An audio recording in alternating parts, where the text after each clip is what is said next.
Sekali lagi, shalom. Baik, tadi saya menyambung apa yang disampaikan oleh Kak Ika bahwa ketika kedua orang tua sudah tidak ada hal yang Tuhan ajar mengenai doa. Dan karena itu, saya ingin menyampaikan tentang doa. Saya kasih tema ya untuk kita sekalian. Tema saya adalah orang-orang biasa yang luar biasa di dalam hal berdoa. Atau begini, tema yang lebih baik adalah doa yang luar biasa dari orang-orang biasa. Saya mau kasih tema adalah doa yang luar biasa dari mana? Dari orang-orang biasa. Coba kita baca Yakobus pasal 5 ayat 17-18. Doa yang luar biasa dari orang-orang biasa. Yakobus 5 ayat 17-18 bilang begini. Coba perhatikan. Yakobus 5 ayat 17 bilang begini. Elia adalah manusia biasa. Wow, saya suka. Sama seperti siapa saudara? Seperti kita. Dan ia telah bersungguh-sungguh berdoa. Supaya apa? Supaya hujan jangan turun. Dan hujan pun tidak turun di bumi. Selama 3 tahun dan 6 bulan. Lalu ia berdoa lagi. Atau berdoa pula. Dan langit menurunkan hujan. Dan bumi pun mengeluarkan hujan. Menarik. Ya. Lalu saudara lihat mengeluarkan buahnya. Perhatikan ini orang biasa. Betul ya? Musa itu memang secara jabatan dia seorang nabi. Tetapi dikatakan oleh Alkitab, oleh firman Tuhan bilang apa? Musa itu atau Elia, maaf kata Elia, maksud saya Elia itu adalah manusia biasa menurut Yakobus. Betul. Dan manusia biasa itu dia bilang seperti kita. Kadang-kadang kita bicara doa ini kita bilang begini, kita kurang pede. Kita bilang begini, saya kan bukan pendeta. Pantas kalau saya pun doa ya kadang dijawab, kadang tidak. Betul ya? Kadang kita bilang, iya karena dia pengkhotbah besar. Padahal Alkitab bilang, Musa lagi. Elia itu manusia biasa. Tapi kenapa dia bilang walaupun dia manusia biasa, doanya luar biasa. Kalau begitu, kesempatan berdoa luar biasa ini terbuka untuk semua. Termasuk manusia biasa seperti kita. Termasuk saudara dan saya yang menyebut diri jemaat Tuhan. Ya, kadang-kadang orang identik doa itu hanya dengan pendeta. Sehingga kadang-kadang kalau pendeta tidak doa kita rasa ada kurang. Tapi dia bilang, ini orang biasa, tapi dia pun doa yang luar biasa. Nah pertanyaannya, dia sedang beri pelajaran Elia orang biasa. Tadi dia bilang Elia apa? Manusia biasa sama seperti kita. Artinya begini. Kalau kita sama-sama manusia biasa, namun doamu Elia luar biasa, berarti kita punya kesempatan sama. Kalau Elia bisa berdoa dengan luar biasa, dengan penuh kuasa, saudara dan saya bisa. Karena itu jangan pernah anggap remeh berdoa. Nah, buat apa kita berdoa? Satu, berdoa membuat kita tenang. Ya, tadi Kak Ika sudah bersaksi, dia rasa takut. Berdoa, ya Tuhan kasih ketenangan. Untuk apa berdoa? Berdoa memberi kita solusi jalan keluar. Banyak orang berdoa dan ketika mereka bingung tidak tahu harus bikin apa, mereka menemukan jawaban di dalam doa. Ketiga, doa melakukan sesuatu yang tidak mungkin dikerjakan manusia. Ya kan? Waktu Hana tidak punya anak, dia berdoa untuk minta Samuel. Tuhan kasih. Kalau begitu, berdoa itu luar biasa. Tapi mengapa orang tidak mau berdoa? Karena kemungkinan saudara berpikir untuk bisa jadi pendoa yang luar biasa, harus jadi manusia luar biasa. Oh tidak. Tadi dia bilang, Elia manusia biasa. Seperti kita. Kalau kita sebut kita pun nama. Elia itu seperti saya, pendeta Jiriadu, sama dengan istri saya, sama dengan semua saudara. Tapi kenapa dia walaupun manusia biasa menjadi orang yang berdoa dengan luar biasa? Dan saya mau tanya saudara, berapa banyak yang mau mengalami pengalaman di dalam doa yang luar biasa? Angkat tangan. Kalau begitu, saudara tidak boleh pesimis. Ini Alkitab bilang, dia manusia biasa, tapi doanya luar biasa. Pertanyaannya, Mengapa dia bilang hujan tidak turun? Tidak turun. Hujan berhenti. Selama berapa dia berhenti lamanya? 3 tahun, 6 bulan. Berarti 3 tahun setengah ya. Lalu dia bilang turun. Aduh, luar biasa. Nah, kalau begitu saudara, kita coba temukan jawaban. Mengapa Elia manusia biasa, tapi dia pun doa luar biasa. Dan kita mau pakai ini, pola ini, supaya kita tidak lagi menjadi orang yang pesimis dalam doa, tapi kita yakin bahwa doa kita juga bisa jadi doa yang luar biasa. Kasih tepuk tangan untuk Tuhan Yesus. Mari kita selidiki dari Yakobus ini. Sebenarnya apa yang disebut dengan orang biasa bisa menjadi orang luar biasa dalam doa. Coba Bapak Ibu kembali pada mulai ayat yang ke-1 ayat yang ke-15. Coba kita baca ayat 15. Ini rahasianya. Walaupun Elia manusia biasa, dia pun doa luar biasa. Itu juga berarti kita juga bisa punya doa yang luar biasa, walaupun mungkin orang bilang, kok dia biasa-biasa saja. Tapi saya kasih tahu saudara yang bilang di biasa-biasa ini bisa punya kesempatan melihat doa yang luar biasa. Coba saya baca ayat 15 dari Yakobus pasal 5. Kita mundur ke ayat 15. Dan doa yang lahir dari apa? Iman akan menyelamatkan orang sakit itu, dan Tuhan akan membangkitkan dia. Dan jika ia telah berbuat dosa, maka dosanya itu akan diampuni. Kita ketemu apa? Satu kalimat di sana. Doa dari orang biasa yang melahirkan doa yang luar biasa. Menurut catatan ini, doa yang lahir dari iman. Kalau begitu, Elia ini sebenarnya biasa. Tapi waktu dia berdoa, bisa bikin doa itu luar biasa. Karena walaupun dia manusia biasa, dia tambah dengan satu kehidupan, yaitu iman. Jadi, iman itu apa? Saya tanya saudara, iman itu apa? Iman itu apa? Coba buka Ibrani 11 ayat 1. Coba saudara buka Ibrani 11 ayat 1. Supaya kita mengerti, supaya kalau kita berdoa dan takut-takut berdoa, yakin Tuhan tolong. Ibrani 11 ayat 1 bilang apa? Iman adalah dasar dari segala sesuatu yang kita harapkan dan bukti dari segala sesuatu yang tidak kita. Kalau begitu kita temukan apa? Kenapa doa dari orang biasa bisa melahirkan doa yang luar biasa? Dari doa yang didasarkan, dilahirkan oleh iman. Karena dia bilang pertama, iman itu apa? Dasar. Ya, saudara tahu kalau rumah, tadi Toh bilang, kalau rumah itu bangun, kalau tidak ada fondasi, dasar. Semua rumah ada fondasi, ada dasar. Kenapa harus dibangun begitu? Supaya kata Alkitab, kalau angin datang, tetap kuat. Nah itu sebabnya saya bilang, sebenarnya kita ini manusia biasa. Tapi tanpa dasar iman, dasar doa dengan iman, tadi dia bilang, iman itu dasar. Dasar pertama tentu berhubungan dengan dasar keselamatan. Tapi dalam hubungan dengan doa, dasarnya membuat kita kokoh. Amin. Karena itu saya ajak kita, coba tantang-tantang Tuhan. Saya selalu menantang diri saya untuk hidup mengalami Tuhan di dalam doa-doa. Gitu. Lepas dari saya doa untuk siapapun, tapi saya mau alami diri saya sendiri dulu. Yang pertama doa itu iman. Atau didasari atau lahir dari apa? Iman. Jadi ingat, saudara mungkin pun kata-kata sederhana. Ya. Saya ingat dulu, orang tua dulu rata-rata tidak sekolah, tapi dia punya anak-anak dong luar biasa. Kenapa? Mungkin dia punya mama pembahasa biasa, tapi dia punya mama pembahasa iman itu luar biasa. Jadi saya kasih tahu saudara, mungkin kata-kata saudara tidak sebagus kalau pendeta berdoa.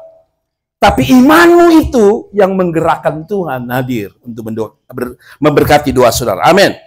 Karena itu dia bilang, iman adalah dasar dari segala sesuatu yang kita apa?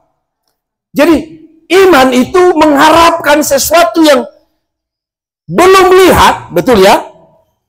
Tapi kita percaya kita akan lihat. Jadi, kenapa harus iman? Karena iman itu beda dengan melihat. Makanya Tuhan pernah tegur Thomas, lo ini percaya karena sudah melihat, betul ya? Padahal orang yang punya iman itu terbalik. Melihat baru percaya atau percaya baru melihat? Percaya dulu baru melihat. Jadi karena itu saudara, memang kelihatannya, beta doa ini kira-kira Tuhan jawab, tidak. Nah kalau saudara sudah doa begitu, ya saudara tidak akan lihat. Karena iman itu artinya begini, mengharapkan sesuatu yang belum lihat, belum ada di depan mata, tapi percaya satu waktu dia ada di depan mata. Tadi dia bilang, dia bukan untuk Elia saja berdoa model begini. Untuk saudara yang lulus SD, kok lulus SMP, kah, tidak sekolah, kok tadi dia bilang manusia biasa.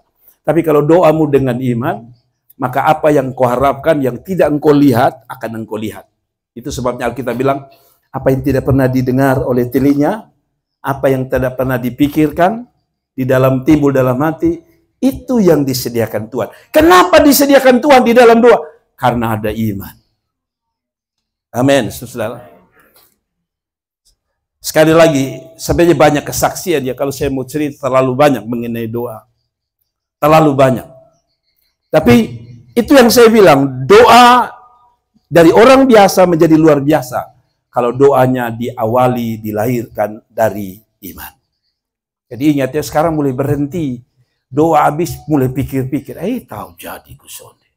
Itu namanya doa tanpa iman. Dan kalau Alkitab bilang apa? Yesus selalu bilang gini apa? Jadi sesuai imanmu, betul ya? Jadi sesuai iman. Selalu Yesus bilang begitu. Jadi kalau saudara punya iman, ya tadi betul berdoa nih kayaknya Tuhan sudah dengar. Ya sudah, itu imanmu. Padahal dia bilang doa yang luar biasa lahir dari iman. Ya, dia tidak bilang lahir dari imam. Selalu perhatikan ini. Dia tidak bilang lahir dari imam, tapi lahir dari iman. Dengar baik-baik, apa beda imam dan iman? Imam itu kalau bicara orang yang pimpin ibadah, pendeta, hamba Tuhan. Dia tidak bilang nanti kalau imam yang berdoa dulu, baru dia jawab. Tapi dia bilang yang imannya ada. Jadi saudara tidak punya jabatan di gereja, tapi kalau saudara punya iman, saudara pun doa didengar. Kasih tepuk tangan untuk Tuhan. Saya sengaja buka ini begini, supaya kalau saudara berdoa, harus beriman. Amin.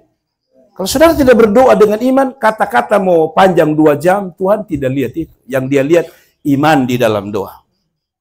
Ya, iman di dalam doa. Ya, saya sering kali menemukan ada jemaat-jemaat yang sederhana dia pun doa ya. Begini dia pun doa. Ketika dia ada masalah, dia bilang, Tuhan, beta yakin, pasti beta keluar sebagai pemenang. Bahasa itu sederhana. Tapi itu yang disebut bahasa iman. Kata-kata saudara tidak penting di hadapan Tuhan. Yang penting adalah iman. Sekarang saya tanya saudara, mau berdoa? Mau, oke. Berdoa dengan pertama, berdoa dengan iman. Bilang saya manusia biasa, tapi mulai sekarang saya berdoa dengan iman. Dan saya akan jadi orang yang berdoa dengan luar biasa. Yang kedua, rahasia orang biasa bisa melahirkan doa yang luar biasa seperti Elia. Karena ayat yang ke-16, saya perhatikan, ketemu kata kedua. Karena itu, hendaklah kamu saling mengaku dosa, betul ya? Dan saling mendoakan supaya kamu sembuh. Perhatikan kata ini. Doa orang yang benar, bila yakin didoakan, sangat besar. Kedua, Elia orang biasa, dia doa luar biasa. Kenapa? Karena ternyata rahasianya di ayat 16 lagi. Dia orang biasa, tapi dia doa dengan apa? Keyakinan. Keyakinan itu dia pembahasa, atau lawan katanya apa? Ragu. Apa artinya? Yang kedua, walaupun kita manusia biasa, doa jangan ragu-ragu. Alias doa dengan keyakinan. Amin. Kadang-kadang kita nih dengan hal-hal sepele kita yakin, mau dengan doa kita tidak yakin. Contoh, kita nih ujian ya, ujian naik kelas, ujian sekolah dulu itu. Apalagi kita yang otak pas-pasan, biasa abis kita isi orang tanya, kira-kira lu pun angka atau lu pun nilai bagus, kayaknya parah. Tapi biasanya orang lanjutkan begini, tapi beta yakin, beta naik kelas. Nah, naik kelas, Anda begitu yakin. Padahal tadi kita tahu nilai kita mungkin juga tidak betul. Tapi Anda yakin, kalau ditanya orang tua, lu yakin lu lulus SMP ini tahun? Lulus, beta yakin. Padahal di atas kertas kita ulangan, waktu kita ulangan, sama tidak dengan keyakinan kita. Kadang-kadang beda. Kita ulangan itu kita tahu, parah. Tapi kita bilang, saya yakin saya lulus kok. Dan kenyataan kita lulus. Kenapa hal sekolah Anda yakin? Kenapa Anda tidak yakin dalam hal doa? Saya ajak kita. Jemaat, saya ajak jemaat. Ingat ya, setiap kali dengar firman Tuhan dalam minggu ini saya sedang tantang. Bahwa setiap firman Tuhan keluar, tantang diri saudara sendiri. Kayak tadi Toho bilang, dia alami apa yang firman Tuhan bilang. Nah, sekarang saudara tantang. Tuhan, sekarang saya mau doa dengan iman. Yang kedua, saya mau doa dengan apa? Keyakinan. Kenapa kalau doa harus dengan keyakinan? Saudara sudah temukan jawabannya? Kenapa? Saudara, temukan kembali dalam Yakobus. Yakobus 1 ayat 6 bilang begini. Kalau saudara tidak yakin, ini dia bilang. Hendaklah ia meminta dalam iman. Dan sama sekali jangan apa? Bimbang. Sebab orang yang bimbang sama dengan gelombang laut yang diombang-ambingkan kian kemari oleh angin. Jadi orang yang berdoa itu kalau ragu-ragu seperti gelombang. Sebentar percaya, sebentar tidak. Sebentar percaya, sebentar tidak. Masalahnya dengan Tuhan itu dia hanya tahu satu, yakin. Tuhan tidak menemukan tengah-tengah. Ya. Antara yakin dan ragu-ragu, Tuhan tidak bisa berdiri di tengah-tengah. Tuhan itu berdiri di satu-satu sisi saja, yaitu apa? Keyakinan. Jadi kalau saudara ragu, ya sudah, selesai. Nah, yang menarik adalah setelah kita berdoa, kita sering, tadi dia bilang apa? Kayak gelombang, gitu kan? Sebentar, itu berarti begini, kalau gelombang itu bikin perahu, bukan bagaimana? Sebentar kiri, sebentar kanan. Kalau kita terjemahkan kirinya ragu-ragu, kanannya yakin, maka doa kita tuh begitu. Sebentar tidur, ingat khotbah, saya yakin. Lupa khotbah, kayaknya parah, betul yakin. Nah, akhirnya kita begini, Tuhan tunggu saja sampai kita stabil untuk yakin, baru tu bilang, oke, kamu sudah yakin betul? Saya yakin. Dengan apa yang saya doakan, pasti terjadi. Kasih tepuk tangan itu Tuhan. Saya kasih bawa saudara bukan tanpa catatan. Ini ada dalam Alkitab. Dan semua dia dalam Yakobus. Jadi yang kedua apa? Yakin. Doa dengan yakin. Tanpa ragu-ragu. Yang setuju katakan amin. Dan yang terakhir. Doa itu dari orang biasa bisa jadi doa yang luar biasa. Kalau doa kita lahir dari kesungguhan. Coba baca ayat 18. Coba baca ayat 18. Coba kita baca ayat 18 dulu. 18. Siapa yang bisa baca untuk kita? 18.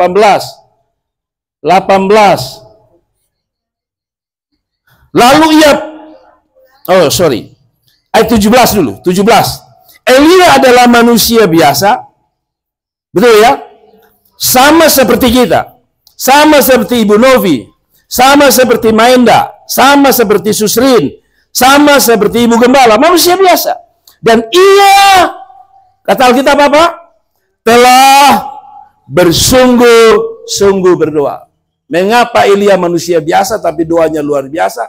Karena doanya tidak pernah main-main, alias doanya sungguh-sungguh. Ya, kalau saudara doa main-main, ya sudah toh, saudara tidak dapat apa-apa. Amin. Karena itu doa, kenapa harus sungguh-sungguh? Karena Alkitab bilang itu syarat untuk saudara lihat jawaban Tuhan. Dengar baik-baik. Kenapa harus sungguh-sungguh saudara? Karena itu syarat untuk syarat ketiga, saudara melihat kuasa doa. Yang kedua, mengapa harus sungguh-sungguh? Karena Allah kita bukan Allah yang bisa dipermainkan. Ada firman Tuhan bilang, toh, Allah bukan Allah yang bisa dipermainkan. Jadi, kenapa harus sungguh-sungguh? Satu, karena untuk bisa dapat jawaban Tuhan, itu Tuhan butuh yang sungguh saja. Yang main-main artinya tidak bisa dapat. Jadi sungguh-sungguh dalam doa. Kenapa? Karena tadi Tuhan suka dengan orang yang sungguh-sungguh. Yang kedua, karena Allah punya sifat tidak suka main-main. Dia serius dengan doa. Dia serius dengan kehidupan saudara, khusus mengenai doa. Kenapa dia yang terakhir, saudara? Kenapa kesungguhan membuat orang biasa buta huruf pun bisa menjadi doanya luar biasa? Karena dasarnya adalah kesungguhan. Nah, saya tutup ini. Saudara dengar ini pernyataan saya. Mengapa harus sungguh-sungguh? Karena hanya orang-orang yang berdoa yang sungguh-sungguh akan mendapatkan tanggapan dari Allah yang sungguh-sungguh. Saya ulangi lagi. Kalau saudara sungguh-sungguh berdoa, maka Allah juga sungguh-sungguh bekerja di dalam doa saudara. Coba saudara baca ayat terakhir. Kita baca ayat terakhir. Ini cerita mengenai Hana. 1 Samuel 1 ayat 11. 1 Samuel 1 ayat yang ke-11. Saudara lihat ini. Baik, saya baca terakhir ya. Perhatikan, ini Hana ini tidak punya anak. Dia sudah berdoa lama. Tapi karena dia berdoa terakhir dengan sungguh-sungguh, selain iman, selain tadi penuh keyakinan, dia berdoanya sungguh-sungguh. Akibatnya juga Tuhan sungguh-sungguh dengan dia. Coba perhatikan, saya tidak karang, ini Alkitab bilang. Kemudian bernasarlah ia, maksudnya Hana, mama dari Samuel, ibu dari Samuel. Katanya, Tuhan, semesta alam, jika apa? Sungguh-sungguh engkau memperhatikan sengsara. Perhatikan, kalau Tuhan perhatikan orang berdoa yang sungguh-sungguh tuh, dia perhatikan main-main atau dia perhatikan sungguh-sungguh? Hana bilang, karena dia tahu di pun Tuhan ini adalah Allah yang sungguh-sungguh mempedulikan orang-orang yang juga sungguh-sungguh berdoa. Dia bilang gini, kalau atau jika engkau sungguh-sungguh memperhatikan sengsara hambamu ini, dan mengingat kepadaku dan tidak melupakan hambamu ini, tetapi memberikan kepada hambamu ini seorang anak laki-laki yang namanya Samuel, maka aku akan apa? Memberikan dia kepada Tuhan untuk seumur hidupnya, dan pisau cukur tidak akan menyentuh kepalanya. Begini, kalau saudara baca ayat ini, klop dengan Yakobus pasal 5 ayat 18 atau 17. Elia berdoa dengan sungguh-sungguh, Tuhan kasih. Sekarang Hana bilang gini, engkau Allah yang sungguh-sungguh, gitu. Kalau engkau sungguh-sungguh, dengar saya pun doa. Nah, ada kesungguhan dari Hana sebagai pendoa, betul ya? Ibu yang berdoa kepada Allah.